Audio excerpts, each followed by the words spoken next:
আমি একজন কিডনি রোগী, আপনারা আমার বাঁচান। আমি সাউথ আফ্রিকা প্রবাসী। আমি দীর্ঘদিন ধরে কিডনি রোগে ভুগতেছি। ডায়ালিসিস করার আর অ্যাবিলিটি নাই আমার। এই হাত পাও ফুলে গেছে, হাত পাও সব ফুলে গেছে। পরশুদিনকে আবার ডায়ালিসিস, আমার কাছে একটা টাকাও নাই। আমি দুপুরে খাবো সেই টাকাটাও নাই। আপনারা আবার বাঁচান, আমার প্রবাসী ভাইরা আপনারা আবার বাঁচান। আর বাংলাদেশে যত দানশীল ব্যক্তিরা আছেন, আপনারা তো কত জায়গায় কত কত টাকা পয়সা দেন, দান দান করেন। ভাই আমার একটু বাঁচান ভাই, আপনি সবাই মিলে আমার একটু বাঁচান। আমার দূরে বাচ্চা আছে, আমি সংসার চালাতে পারি না, বিধায় আমার বউ বাচ্চা চলে গেছে শ্বশুর বাড়ি। আমি খুবই অসহায়ের মধ্যে আছি। আমার ওষুধ কেনার মধ্যে টাকা নাই। আমার পরশুদিন ডায়ালিসিস, সেই টাকাটাও না। আমার প্রতি মাসে 3 ব্যাগ করে রক্ত লাগে। আমি সেই রক্ত জোগাড় করতে পারিনি। আমার শরীর দেন, চোখ মুখ সব ফুলে গেছে, রক্তের অভাবে সব ফুলে গেছে। আমার ইমার্জেন্সি 3-4 ব্যাগ রক্ত লাগবে। আমি রক্ত কিনতে পারতেছি না, ডায়ালিসিস করতে পারতেছি না। দর্শক, একটা মানুষ কতটুকু অসহায় হলে পরে এই যে দেখেন ভাইরাল মিজান ভাই দোকানে চলে আসছে, যে এখানে বিভিন্ন ইউটিউবাররা আসে, হয়তো একটা ভিডিও করবে, উনি কিছু টাকা পাইবে, ডায়ালিসিস করতে পারবে। তো আপনারা ওনাকে নিরাশ করেন না ভাই, আমরা মানবিক কাজ করি, আমরা বাংলাদেশের বিভিন্ন রুগীদেরকে নিয়ে কাজ করি ভাই।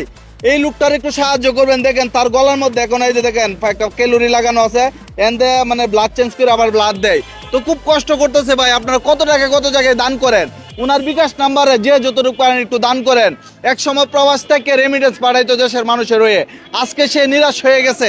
তো ভাই আপনি একটু বলতেন, আপনি এই যে কত বছর প্রবাসে ছিলেন বা আপনার কিভাবে কি হয়েছে একটু বলেন। আমি দীর্ঘদিন প্রবাসে ছিলাম সাউথ আফ্রিকা। জি। আমি পেশাব বেশিরভাগই আটকায় রাখতাম, হাই প্রেশার ছিল। ওই সাউথ আফ্রিকায় সন্ত্রাসের বেশি ছিল, এই জন্য পেশাবটা আটকায় রাখতাম বেশি। তো আমি আর পৌঁছে যাই, আমার শ্বাসকষ্ট উঠে যায়। তো আপনার পরিবারে কে কে আছে, আত্মীয় স্বজন দেখেন আপনাকে? আত্মীয় স্বজন দেখছে, 2.5-3 বছর ধরে দেখছে, আর কত দেখবে। আত্মীয় স্বজনের টাকা দিয়ে এতদিন চিকিৎসা করছি, এনে আর পারতেছি না। আমি বেশি কথা বলি। তো দর্শক, তো আপনারা জানেন যে উনি এখন বর্তমানে এমন পজিশনে আছে, আসলে মানুষের যখন বিপদ পড়ে তার পাশে কেউ থাকে না।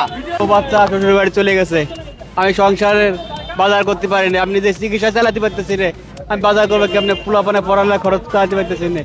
কিছু টাকা হলে পরে আমার জীবনটা বাঁচে। দর্শক, আপনারা জানেন যে উনি এই যে কিডনি রোগ নিয়ে ফরিদপুর থেকে ঢাকা একলা আসছে ভাইরাল মিজান ভাইয়ের দোকানে, ঠিক আছে? তো আপনার কত টাকা ভাই কত জায়গায় দান করেন ভাই, উনাকে একটু দান করবেন। আজকে এই বেহাল দশা থেকে বউ বাচ্চা সবাই রেখে চলে গেছে, ওনার পাশে আর কেউ নাই, ঠিক আছে? মানুষের যখন সময় খারাপ থাকে তখন তার পাশে কেউই থাকে না।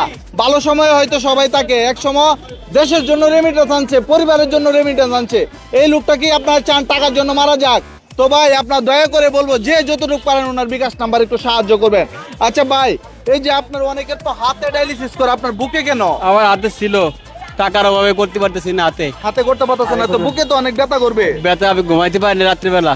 রাত হলে দর্শক, এই যে রঙের ভিতর ফাইট লাগানো, বলেন আমাদের শরীরের মধ্যে যদি একটা মশা কামড় দেয় আমাদের রাতে ঘুম হয় না, আর ওনার গলার ভিতরে ফাইট লাগানো, ঠিক আছে? ওনার কতটুকু অশান্তি লাগে, এই শরীরের থেকে ব্লাড আইসা আবার নতুন করে আবার ব্লাড ভিতরে ঢুকে, ঠিক আছে? তো আপনারা দয়া করে বলবো ভাই, আমি আর ভিডিওটি বড় করব না, এই লোকটাকে আপনারা টাকা দিয়ে বাসিয়ে দিবেন।